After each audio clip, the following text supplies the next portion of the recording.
l'Irlande commémore les 50 ans d'un drame historique. Le Bloody Sunday qui traverse encore aujourd'hui générations et frontières grâce à la chanson éponyme du groupe U2 et qui résulte de l'exécution de 13 manifestants pro-indépendance par des parachutistes de la couronne britannique lors d'une marche pacifique. Dimanche 30 janvier 1972, Bloody Sunday, l'une des journées les plus noires depuis la création de l'Irlande du Nord. L'équivalent du drame de Sharpeville en Afrique du Sud.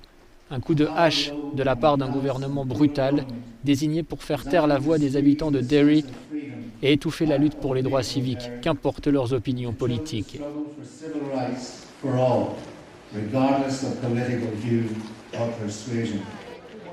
Sur les lieux du drame, les familles des victimes ont défilé en tenant fermement leurs portraits.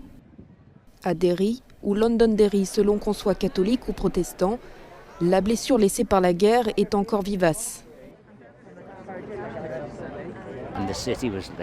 La ville était totalement silencieuse. En fait, j'ai parlé à quelques personnes depuis, et j'ai parlé à des soldats qui étaient là, mais pas dans le régiment de parachutistes. Ils ont dit que c'était sinistre. Les enfants ne leur jetaient pas de pierres, ne leur criaient pas dessus. Les soldats ont même trouvé ça très très étrange.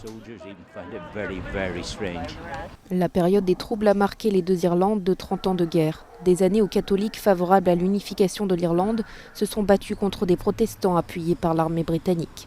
Depuis les accords de 1998, la paix est sans arrêt menacée par le blocage des enquêtes et procès, ainsi que par le Brexit.